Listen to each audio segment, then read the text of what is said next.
Yes, advocate Shri Padmanabhan, അഴിമതിക്കെതിരെ കുരിശുയുദ്ധം നടത്തുന്ന അധികാരത്തോടൊട്ടും താല്പര്യമില്ലാത്ത കെജ്രിവാളിനെയും സിസോദിയെയും നിങ്ങളുടെ കേന്ദ്ര ഏജൻസി എന്തിനാണ് സർ പിടിച്ച് അകത്തിട്ടത്? അതെന്താ അറിയോ, ഈ കോൺഗ്രസ്സുകാരും ആം ആദ്മി പാർട്ടിക്കാരും കൂടി കളിക്കുന്ന ഒരു നാടകമാണ് ഡൽഹിയിൽ 2013 മുതൽ തുടങ്ങിയത്. നിങ്ങൾക്ക് ഓർമ്മയുണ്ടാവും, ഞാൻ നേരത്തെ പറഞ്ഞല്ലോ, ഈ കേജ്രിവാള് ഇന്ത്യൻ രാഷ്ട്രീയത്തിൽ ശ്രദ്ധിക്കപ്പെടുന്നത് മൻമോഹൻ സിംഗിന്റെയും അതുപോലെ തന്നെ മറ്റ് കോൺഗ്രസ് സർക്കാരുകളുടെ നേതൃത്വത്തിൽ 10 വർഷക്കാലം ഇന്ത്യയിൽ നടന്ന ഭീകരമായ അഴിമതി, ആ ഭീകരമായ അഴിമതിയുടെ പശ്ചാത്തലത്തിൽ അണ്ണാ ഹസാരെ ഇന്ത്യ അഗൻസ്റ്റ് കറപ്ഷൻ എന്ന് പറഞ്ഞുകൊണ്ട് ഡൽഹിയിൽ വലിയ സമര പരിപാടികളും അതോടൊപ്പമാണ് നിർഭയ സംഭവം ഉണ്ടാവുന്നത്. ഇതൊക്കെ കൂടി ചേർന്ന് ഡൽഹിയിൽ ഒരു വലിയ വിദ്യാർത്ഥി യുവജന രോഷമുണ്ടായി. ഇത് ഒരു രാഷ്ട്രീയേതരമായി ഒരു പ്രത്യേകിച്ച് ഒരു പാർട്ടിയുടെ കൊടിയൊന്നും ഇല്ലാണ്ട് അവർ ചെയ്തതാണ്. അങ്ങനെയുള്ള ആ ഒരു വലിയ ഒരു സമര കോലാഹലത്തിന്റെ ഇടയിൽ ഇയാൾ അങ്ങനെ ഉയർന്നു വരികയാണ്, അണ്ണാ ഹസാരയുടെ മോസ്റ്റ് ട്രസ്റ്റഡ് ലെഫ്റ്റനന്റ് ആയിട്ട്. പതുക്കെ ഇങ്ങൊരു രാഷ്ട്രീയക്കാരനാവുകയാണ്. ഇവര് രാഷ്ട്രീയ പാർട്ടി രൂപീകരിക്കുന്നു. ഇവർ അധികാരത്തിൽ വന്നു എന്ന് വെച്ചാൽ 27 സീറ്റാണ് 2013 കിട്ടുന്നത്. 31 സീറ്റ് BJPക്കും. അപ്പൊ 27ഉം 31ഉം കൂട്ടിയാൽ നമുക്കറിയാം 58 സീറ്റായി. 9 സീറ്റോ മറ്റോ ആണ് കോൺഗ്രസിന് കിട്ടിയത്. BSPയും ചെറിയ ഇൻഡിപെൻഡൻസും ബാക്കി.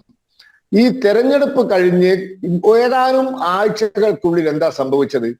നാളിതുവരെ കോൺഗ്രസിനെ നിശിതമായി വിമർശിച്ച അണ്ണാ ഹസാരയുടെ കൂടെ നിന്ന് കോൺഗ്രസിനെതിരെ സമരം ചെയ്തവർ ഒറ്റ സുപ്രഭാതത്തിൽ കോൺഗ്രസിനെ പിന്തുണ വാങ്ങി അധികാരത്തിൽ വരിക. അപ്പോ ഇവരെന്ത് മര്യാദയാണ് ഇവർക്ക്, എന്ത് രാഷ്ട്രീയ മൂല്യമാണ്? എത്തിക്സ് പറഞ്ഞ ഒരു സംഗതിയില്ലേ രാഷ്ട്രീയത്തിൽ? എന്ത് മര്യാദ അവർ കാണിച്ചത്? അത് കഴിഞ്ഞു, അത് പൊളിഞ്ഞു പോയി. അത് കഴിഞ്ഞു, തെരഞ്ഞെടുപ്പ് നടന്നു, ഇവർക്ക് 67 സീറ്റ് കിട്ടി. ആ സമയത്താണ് ഡൽഹിയിൽ JNUവിൽ സമരം നടക്കുന്നത്. സമരമല്ല, എന്താ വിളിച്ചത്? ഭാരത് തേരെ ടുക്കഡേ ടുക്കഡേ ഹോഗേ ഇൻഷാ അള്ളാ ഇൻഷാ അള്ളാ, ഭാരത് കി ബർബാദി തക് ജംഗ് രഹേഗി ഇൻഷാ അള്ളാ ഇൻഷാ അള്ളാ, അഫ്സൽ ഹം ശർമിന്ദ ഹേ തേരെ കാഫിൽ അബി ജിന്ദ ഹേ. ഇതൊക്കെ വിളിച്ച ആൾക്കാരറിയോ? ആ കനയ്യ കുമാർ, പിന്നെന്താ വേറെ കുറെ ആളുകളുണ്ട്. ഇവരെയൊക്കെ പോലീസ് പിടിച്ച് ജയിലിലിട്ടു. ഇവരൊക്കെ ജയിലിൽ നിന്ന് പുറത്തിറങ്ങിയപ്പോൾ രാഹുൽ ഗാന്ധിയും അരവിന്ദ് കെജ്രിവാളും പോയി ഇവരെ കൂടെ ഇടവും വലവും നിന്ന് ഡൽഹി JNUവിൽ യോഗം നടത്തി ഫോട്ടോ എടുത്തു. ഇതൊക്കെ പബ്ലിക് ഡൊമൈനിലുള്ളതാ. അതാ ഞാൻ അർബൻ നക്സലൈറ്റ് എന്ന് വിളിച്ചത്. ഭാരത് തേരെ ടുക്കഡേ ടുക്കഡേ ഹോഗെ, ഭാരതമേ നിന്നെ കഷ്ടമാക്കുന്നു പറയുന്നവന്റെ പേര് അർബൻ നക്സലൈറ്റ് എന്നാണ്, തീവ്രവാദി എന്നാണ്, രാജ്യദ്രോഹി എന്നാണ്. മറ്റേ ഭാരത് കി ബർബാദി തക് ജംഗ് രഹേഗി എന്ന വാക്കിന്റെ ഹിന്ദിയിലെ അർത്ഥം എന്താ? ഭാരതത്തിന്റെ നാശം കാണുന്നവരെ യുദ്ധം ചെയ്യുന്നു. ഇവരുടെ കൂടെ നിന്നുള്ള ഗ്രൂപ്പ് ഫോട്ടോ ഇവർക്കൊന്നും അറിയില്ലെങ്കിൽ ഇന്നിപ്പോ യൂട്യൂബിലോ അല്ലെങ്കിൽ ഇന്റർനെറ്റിലോ സെർച്ച് ചെയ്താൽ കിട്ടും. ആ സംവിധാനം, ആ കാര്യങ്ങളൊക്കെ നമ്മൾ കണ്ടതാണ്. അതിനുശേഷം ഇവർക്ക് വീണ്ടും അധികാരം നിലനിർത്താൻ പറ്റി. ഞാൻ ഇന്നും പറയുന്നു, ഡൽഹിയിൽ അനർഹരായവർക്ക് ആനുകൂല്യം കൊടുത്തിട്ടുണ്ട് ഇവര്. 50,000 രൂപ 60,000 രൂപ ശമ്പളം കിട്ടുന്ന ഞാൻ അറിയുന്ന, എനിക്ക് വളരെ അടുത്ത് പരിചയമുള്ള സ്ത്രീകൾ പലരും ബസ് കയറി പൈസ കൊടുക്കാണ്ട് പോകുന്നുണ്ട്. ഡൽഹിയിൽ കൂലിപ്പണി എടുക്കുന്ന സ്ത്രീകളുണ്ട്, വീട്ടുവേലക്കാരികളായ സ്ത്രീകളുണ്ട്. അവർക്കൊക്കെ BPL അവർക്കൊരു കാർഡ് ഇഷ്യൂ ചെയ്തിട്ട് അവർക്കാണ് ഈ സൗകര്യം കൊടുത്തെങ്കിൽ മനസ്സിലാക്കാം. വലിയ സ്വകാര്യ സ്ഥാപനങ്ങളിൽ ജോലി ചെയ്യുന്ന, ബിസിനസ് നടത്തുന്ന, സ്വന്തമായി കടകമ്പോളം നടത്തുന്ന, മാസത്തിൽ വലിയ പൈസ വരുമാനമുള്ള ആളുകൾ വരെ സൗജന്യമായി പോകുന്നു. ഇവരെ നിലനിർത്തിയത് ഒരു കാലത്ത് ഓട്ടോറിക്ഷ ടാക്സി ഡ്രൈവർമാരാണ്. ഇന്ന് ഇവർക്ക് എതിരാണ്. എന്താ കാരണം അറിയോ? അവരെ കഞ്ഞിയിലാണ് മണ്ണ് വാരിയിട്ടത്. ഈ വലിയ വരുമാനമുള്ള ആളുകൾക്ക്, സ്ത്രീകൾക്ക് സൗജന്യ യാത്ര അനുവദിച്ചപ്പോ അവരെ കഞ്ഞിയിലെ മണ്ണ് വീണത്. ഇപ്പൊ ഓട്ടോറിക്ഷക്കാർ അവർക്ക് എതിരാണ്. അങ്ങനെ ഈ സർക്കാർ മുന്നോട്ട് പോയി. ഇവർ എന്താ പറഞ്ഞത്? 2 ബെഡ്റൂം ഫ്ലാറ്റ് മതി. വാഗണാറിലാണ് ഇങ്ങോട്ട് വന്നത്. 2 ബെഡ്റൂം ഫ്ലാറ്റ് മതി. ശീഷ് മഹലിന്റെ ചെലവത്ര? ശീഷ് മഹലിന്റെ വീഡിയോ ഒന്ന് ജനം TV-യുടെ ഇതിലുണ്ടെങ്കിൽ ഒന്ന് കാണിക്കണം, ജനങ്ങൾ കാണട്ടെ. ദേശീയ മാധ്യമങ്ങളൊക്കെ കാണിച്ചതാ. ഇന്ത്യ ടുഡേയും റിപ്പബ്ലിക്കും CNN IBN ഒക്കെ കാണിച്ചതാ. ശീഷ് മഹൽ 41 കോടി രൂപ ചെലവഴിച്ച് ആ വലിയ കൊട്ടാരം ആർക്ക് വേണ്ടിയാണ് നിർമ്മിച്ചത്? ഇപ്പൊ പറയുന്നത് എന്താ പറയുക, അത് നിന്റെ സ്വത്തല്ലേലോ, അത് സർക്കാരിനുള്ളതല്ലേന്ന്. സർക്കാരിന് ഇത്തരത്തിലുള്ള ഒരു പാഴ്ചെലവ് അവിടെ വരുത്തി വെച്ചത് എന്തിനാ? മുഖ്യമന്ത്രിയുടെ ഔദ്യോഗിക വസതിക്ക് വേണ്ടിയിട്ട്. പിന്നെ ഈ സെക്യൂരിറ്റി വേണ്ട. ഇപ്പൊ സെക്യൂരിറ്റി ഇല്ലാണ്ട് എന്താ സെക്യൂരിറ്റി? എത്ര ലെയർ സെക്യൂരിറ്റിയാണ്? ഇനി ഞാൻ മദ്യനയത്തിലേക്ക് വരാം. കോൺഗ്രസ്സുകാരാണ് പരാതി കൊടുത്തത്. ഫസ്റ്റ് കംപ്ലൈന്റ് കൊടുക്കുന്നത് അനിൽ ചൗധരിയാണ്. ആ പരാതി പബ്ലിക് ഡൊമൈനിലുള്ളതാണ്. ഡൽഹി പോലീസ് കമ്മീഷണർക്ക് കൊടുത്ത പരാതി. ആ പരാതിയിൽ അന്വേഷണം ആരംഭിച്ചപ്പോ പോലീസ് പ്രൈമാ ഫേസെ കേസുണ്ടെന്ന് കണ്ടു. പക്ഷെ പ്രശ്നം എന്താണ്? തെലുങ്കാനയിലെ മദ്യ കമ്പനികളുമായിട്ടുള്ള രഹസ്യ കരാറാണ്. അങ്ങനെയാണ് ഇത് CBIക്ക് കൈമാറുന്നത്. CBI കാരണം അന്തർ സംസ്ഥാന ബന്ധങ്ങളുള്ളതാ. CBI അന്വേഷണം നടക്കുന്നു, ED അതിൽ ഇടപെടുന്നു. ഡൽഹിയില് ജാമ്യാപേക്ഷ, മനീഷ് സിസോഡിയയുടെ ജാമ്യാപേക്ഷയുടെ ആർഗ്യുമെന്റ് വേളയിൽ മനീഷ് സിസോഡിയയുടെ വക്കീൽ ചോദിക്കുകയാണ്, ആം ആദ്മി പാർട്ടിക്ക് തെരഞ്ഞെടുപ്പ് ഫണ്ടിന് വേണ്ടിയാണ് ഈ പൈസ വാങ്ങിയെന്നാണ് സർക്കാരിന്റെ EDന്റെ വാദം. അങ്ങനെയാണെങ്കിൽ എന്തുകൊണ്ട് ആം ആദ്മി പാർട്ടിയെ പ്രതിയാക്കിയില്ലാന്ന്? അപ്പൊ കോടതി വെച്ചു, പ്രതിയാക്കാത്തത് എന്താണ്? എന്നാ ശരി, പ്രതിയാക്കാം. ആം ആദ്മി പാർട്ടി പ്രതിയായപ്പോ അതിന്റെ ദേശീയ കൺവീനറാണ് പ്രതിയാവുക. കാരണം പാർട്ടി ഒരു എൻറ്റിറ്റിയാണ്. അപ്പൊ പണ്ടാരോ പറയണം, ഈ ബാലിന്റെ വാലില് രാവണൻ പോയി പിടിച്ചതാണ്. അപ്പോ അങ്ങോര് പ്രതിയായപ്പോ അങ്ങോര് അറസ്റ്റിലായി. ഈ കേസിന്റെ കാര്യത്തിൽ ED കൊടുത്ത ഒരു കുറ്റപത്രത്തിന് ഒരു തെളിവുണ്ട്. ആ തെളിവ് ഒരു സംസാരിക്കുന്ന തെളിവ്. എന്താ അറിയോ? ഗോവ തെരഞ്ഞെടുപ്പ് ഈ പൈസ വാങ്ങിച്ചത് ഗോവ ഇലക്ഷന് വേണ്ടിയാ. ഗോവ തെരഞ്ഞെടുപ്പ് സമയത്ത് ഗോവയിൽ അരവിന്ദ് കെജ്രിവാൾ പോയി താമസിച്ചത് ഒരു 7 സ്റ്റാർ ഹോട്ടലിലാ.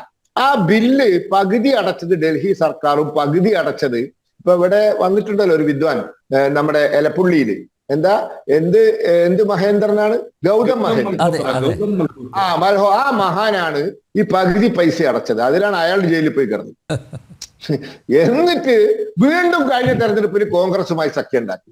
അപ്പൊ ഞാൻ ചോദിക്കട്ടെ, കോൺഗ്രസിനെ നിങ്ങൾ ചീത്ത പറയാ, നാട്ടിലുള്ള കുറ്റം മുഴുവൻ അവരെ തലയെ കെട്ടിവെക്കുക, അവര് തെറ്റ് ചെയ്തിട്ടോ ഇല്ലയോ രണ്ടാമത്, എന്നിട്ട് യാതൊരു മര്യാദ ഇല്ലാണ്ട് അവരെ പിന്തുണ നേടി അധികാരത്തിൽ വരിക, അവരുടെ സഖ്യം ഉണ്ടാക്കി മത്സരിക്കുക.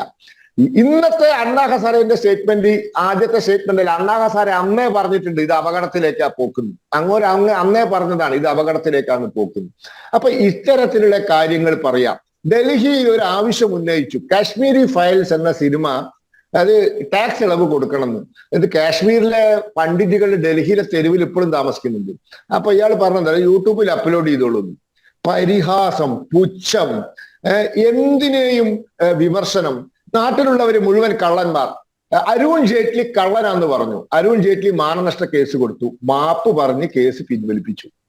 നിതിൻ ഗഡ്കരി കള്ളനാണെന്ന് പറഞ്ഞു. നിതിൻ ഗഡ്കരി ഡീഫമേഷൻ കേസ് കൊടുത്തു, മാപ്പ് പറഞ്ഞ് പിൻവലിപ്പിച്ചു. ഇപ്പൊ വീണ്ടും കേസ് വേറെ നടക്കുന്നുണ്ട്. ഗുജറാത്തിൽ പോയി കേസ് കൊടുത്തു. എന്താ പറയാ, നരേന്ദ്രമോദിന്റെ ഡിഗ്രി കളവാണെന്ന് പറഞ്ഞിട്ട് 25,000 രൂപ ഫൈന് വിളിച്ചു കോടതി. 25,000 രൂപ ഫൈന് വിളിച്ചു കോടതി. അപ്പൊ ഇയാൾ എന്തൊക്കെ എന്താ പറയാ കോപ്പറാട്ടിത്തരങ്ങളാ കാണിച്ചത്. എന്നിട്ട് നാട്ടുകാർ മുഴുവൻ കള്ളനാണെന്ന് പറയാ, എല്ലാവരും കള്ളനാണെന്ന് പറയാ. ഇതല്ലേ രാഷ്ട്രീയമാ? ഇതെന്ത് രാഷ്ട്രീയമാണ്? അതാണല്ലോ ഏറ്റവും എളുപ്പവഴി, രക്ഷപ്പെടാനുള്ള എളുപ്പവഴി. അതാണ് കേരളത്തില് CPM ഇവരെ കണ്ടുപിടിക്കണം. എന്താ അറിയോ, ഇവിടെ CPMകാർക്ക് തൊട്ടേനും പിടിച്ചതിനൊക്കെ കേന്ദ്രത്തെ കുറ്റം പറഞ്ഞിട്ട് രക്ഷപ്പെടാനുള്ള പരിപാടിയാ. അതേ അനുഭവം 2026 ഉണ്ടാവാൻ പോവാൻ. കാരണം ഇതെല്ലാ കുറ്റവും കേന്ദ്രത്തിനും നരേന്ദ്രമോദിക്കും. ഇത് സ്വന്തം കഴിപ്പോട്ടെ ഒക്കെ പോട്ടെ. യമുന നദി ശുദ്ധീകരിക്കുന്നു പറഞ്ഞു, ആവാത്ത കാര്യമാണ്. കാരണം യമുന നദി ശുദ്ധീകരിക്കണമെങ്കിൽ കേന്ദ്ര സംസ്ഥാന സർക്കാരുകൾ, ഒരു സർക്കാരല്ല, അതായത് യമുന ആരംഭിച്ചിട്ട് ഗംഗയിൽ എത്തുന്നത് വരെയുള്ള സംസ്ഥാന സർക്കാരുകളും കേന്ദ്ര സർക്കാരുകളും അന്തർദേശീയ സാങ്കേതിക വിദ്യയും ഉണ്ടാവണം. ഇങ്ങനെയാണ് ഗംഗ ശുദ്ധീകരിച്ചത്. ഇന്നിപ്പോ നരേന്ദ്രമോദി പറഞ്ഞു, രാജീവ് ഗാന്ധിന്റെ കാലത്ത് തുടങ്ങിയതാ ഗംഗാ ശുദ്ധീകരണം. ഇപ്പോഴും അത് നടന്നുകൊണ്ടിരിക്കുന്നത്. അതെ, ഞാൻ ഗംഗയുടെ കാര്യമാണ് പറയുന്നത്. നിങ്ങൾ കേട്ടിട്ടില്ല? നിങ്ങളെ പാർട്ടി ഉണ്ടാവുന്നതിന് മുന്നത്തെ കഥയാ. 1984 രാജീവ് ഗാന്ധി ഇന്ത്യൻ പ്രധാനമന്ത്രിയായപ്പോ ആദ്യത്തെ ബഡ്ജറ്റിൽ ഗംഗാ ശുദ്ധീകരണത്തിന് പൈസ നീക്കി വെച്ചു. അന്ന് അതിനെ വിമർശിച്ചു പലരും. അന്ന് ആരംഭിച്ച ശുദ്ധീകരണ പ്രവർത്തനം ഇന്നും നടക്കുക. അന്ന് അതിന്റെ പേര് നമാമി ഗംഗ എന്നാ. ഇത് എത്ര കൊല്ലമായെന്നറിയോ? ഏതാണ്ട് 40 വർഷമായി ഇത് നടക്കുന്നു. എന്നിട്ടും ഗംഗ നമുക്ക് പൂർണ്ണമായി ശുദ്ധീകരിക്കാൻ പറ്റിയിട്ടില്ല. അല്ലാണ്ട് ഒരു ദിവസം രാവിലെ ഒരു മുഖ്യമന്ത്രി, അതും ഇത്രയും ചെറിയൊരു സംസ്ഥാനത്തിന് മുഖ്യമന്ത്രി യമുനയുടെ ഒരു ചെറിയ കഷ്ണം മാത്രം കൈവശമുള്ള ഒരാൾ പോയി എടുത്താൽ ഇത് നടക്കൂല. കേന്ദ്ര സംസ്ഥാന സർക്കാരുകൾ, സംസ്ഥാനങ്ങൾ വേണം, അവരെല്ലാവരും ചേർന്ന് അന്തർദേശീയ സാങ്കേതിക വിദ്യ ഉപയോഗിച്ച് ആയിരക്കണക്കിന് കോടി രൂപ ചെലവഴിച്ച് വർഷങ്ങളോളം മെനക്കെട്ടാലേ യമുന ശുദ്ധീകരിക്കാൻ പറ്റുള്ളൂ. അത്രയും ചളിയാ. ഞാൻ യമുന സ്ഥിരം കാണുന്നവനാ, ഡൽഹിയിൽ പോയാൽ കറുത്ത നിറ. അത് പണ്ടത്തെ ശ്രീകൃഷ്ണൻ കാളിന്തി എന്ന് പറഞ്ഞു കേട്ടിട്ടുണ്ട്. ഏതാണ്ട് അതാ കണ്ടീഷൻ, ഓവുചാല് പോലെയാണ്. അതൊക്കെ ശുദ്ധീകരിക്കണേ സമയമെടുക്കും. അപ്പൊ അതിന്റെ പേരിൽ വോട്ട് വന്നിട്ട് പറഞ്ഞു എന്നെ കൊണ്ടാവില്ല, അതൊരു സാധനം. ഇപ്പൊ ഇങ്ങനെ കുറെ. പിന്നെ ഞാൻ ഒരു കാര്യം കൂടി പറഞ്ഞ് അവസാനിപ്പിക്കാം. ഈ നരേന്ദ്രമോദി എന്ന മനുഷ്യൻ ആരെ ചീത്ത പറയാറില്ല. ഞാൻ അദ്ദേഹം ഒരാളെ ചീത്ത പറയുന്ന ആദ്യമായി കേട്ടത് കോവിഡിന്റെ കാലഘട്ടത്തിൽ പ്രധാനമന്ത്രിയും മുഖ്യമന്ത്രിമാരും കൂടി ഓൺലൈൻ മീറ്റിംഗ് കൂടി. അതിൽ വേറെ ആരും പങ്കെടുക്കുന്നില്ല. പ്രൈം മിനിസ്റ്റർ ഓഫ് ഇന്ത്യ, ഇന്ത്യയിലെ വിവിധ സംസ്ഥാനങ്ങളിലെ മുഖ്യമന്ത്രിമാരും. ആ ഓൺലൈൻ മീറ്റിംഗ് അരവിന്ദ് കെജ്രിവാൾ അത് എന്ത് ചെയ്തു? അത് ഇന്റർനെറ്റിലൂടെ അത് പബ്ലിക്കായി റിലേ ചെയ്തു. ഇത് മനസ്സിലാക്കിയ പ്രധാനമന്ത്രി അത് നിർത്താൻ പറഞ്ഞു. നിങ്ങളത് ഓഫാക്കൂ, നിങ്ങളത് പബ്ലിക് ആക്കരുതെന്ന് പറഞ്ഞു. ഇന്ത്യയിലെ പ്രധാനമന്ത്രിമാരും 29 മുഖ്യമന്ത്രിമാരും കൂടി ചേരുന്ന ഓൺലൈൻ മീറ്റിംഗ് ഒരു മുഖ്യമന്ത്രി ട്രാൻസ്മിറ്റ് ചെയ്യിക്കുകയാണ്. എന്തൊരു മനുഷ്യനാണ് ഇയാള്! എന്ത് മര്യാദ അയാൾക്കുള്ളത്! പിന്നെ പറയും ഞങ്ങൾക്ക് ഇത്രയും ശതമാനം വോട്ടുണ്ടെന്ന്. കിട്ടുമല്ലോ. കാരണം 50,000 രൂപ 60,000 രൂപ ശമ്പളം കിട്ടുന്നവന് സൗജന്യ ബസ് യാത്രയും കൂടി കൊടുത്താൽ ഇത് കറപ്റ്റിംഗ് ദ പീപ്പിൾ ആണ്. ജനങ്ങളെ പണം കൊടുത്ത് സ്വാധീനിക്കലാണിത്. ഇത് കൊടുക്കണം. പാവപ്പെട്ടവർക്ക്, നമ്മളെ BPLകാർക്ക് ഒക്കെ കൊടുക്കണം. അവർക്ക് എന്ത് ആനുകൂല്യം കൊടുത്താലും തെറ്റില്ല. പക്ഷെ ഉള്ളവനെ കൂടുതൽ പൈസ കൊടുത്ത് അവനെ സ്വാധീനിച്ച് അവന്റെ വോട്ട് കരസ്ഥമാക്കുക. ഇങ്ങനത്തെ തെറ്റ് ചെയ്തിട്ട് അപ്പൊ മനസ്സിലായില്ലേ ഇതുകൊണ്ടൊന്നും രക്ഷപ്പെടൂല എന്ന്. 1-2 തെരഞ്ഞെടുപ്പിലൊക്കെ ഇത് നടക്കുള്ളൂ. ഇത് നിങ്ങൾ ഒരു കാര്യം മനസ്സിലാക്കണം. 75 കൊല്ലമായി ഞങ്ങൾ ഈ പണി തുടങ്ങി. ഞങ്ങൾ കഴിഞ്ഞ മഴയത്ത് മുളച്ച കൂനൊന്നും അല്ല. 951 ഇതേ ഡൽഹിയിൽ ഉണ്ടാക്കിയ ജനസംഘത്തിന്റെ പിന്തുടർച്ചക്കാരാ ഞങ്ങള്. അപ്പോ ഞങ്ങൾ ഇത് ഇന്നലെ തുടങ്ങിയതൊന്നല്ല. അതുകൊണ്ട് ഇതൊക്കെ ഇന്ത്യൻ രാഷ്ട്രീയത്തിൽ ഇങ്ങനത്തെ പല ആൾക്കാരും ഉണ്ടായിട്ടുണ്ട്. ഇതൊക്കെ കുറച്ചു കാലം നടക്കും. അതുകൊണ്ട് രാഷ്ട്രീയം എന്ന് പറഞ്ഞാൽ അതിന് കുറെ അടക്കോ ഒതുക്കോ ഒക്കെ വേണം. അതിന് കുറെ മര്യാദകൾ പാലിക്കണം. എന്തും ചെയ്യാനുള്ള ലൈസൻസ് അല്ല അധികാരവും രാഷ്ട്രീയത്തിലുള്ള തങ്ങളുടെ സ്വാധീനവും ഒന്നും കൂടി മനസ്സിലാക്കുന്നത് നന്നായിരിക്കും.